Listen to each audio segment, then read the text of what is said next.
everyone, welcome back to DRM News Global. We're diving into a pretty heavy topic today. Yeah.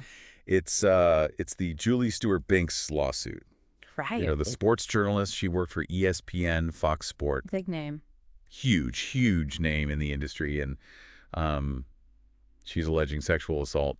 It's a case that's really shaken things up, not just in sports, but I think it's having these ripple effects everywhere. It is, and I think one of the things that makes it so important is that, it really highlights what women in these, especially in male-dominated fields like sports journalism, the challenges they face. Absolutely. And for someone like Julie to come forward, I mean, it's a big deal. And, the details in that lawsuit are serious. Yeah, and they're really specific, too. Like she talks about, unwanted touching, advances, and it kind of paints this picture. It's like this power dynamic that a lot of people are saying has been, kind of an open secret in the industry. Right. And we have to be careful, right? These are allegations. Of course, yeah. But they're serious. And, like other cases, it just shows how much courage it takes for someone to come forward.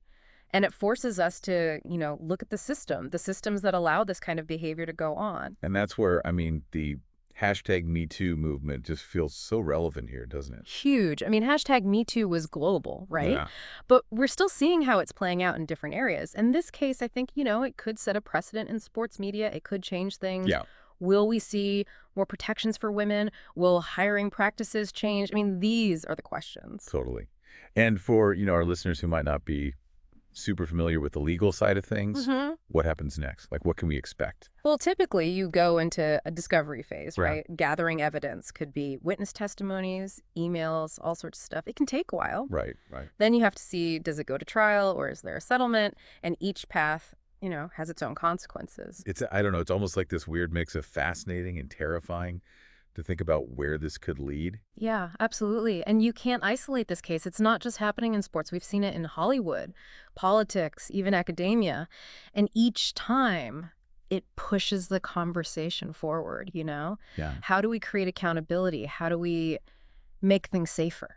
And for me, what's really striking is that it's not just about the people involved. It's about a whole culture, It is this idea of silence, this fear of what will happen if you speak up. It's very real. Right.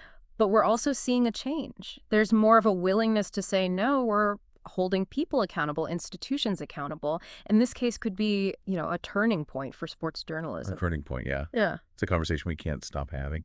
And, thank you so much for joining us today on DRM News Global. We're going to keep following this story, keep you all updated on what it means for sports and beyond. Absolutely. And for all of you listening, we want to hear from you.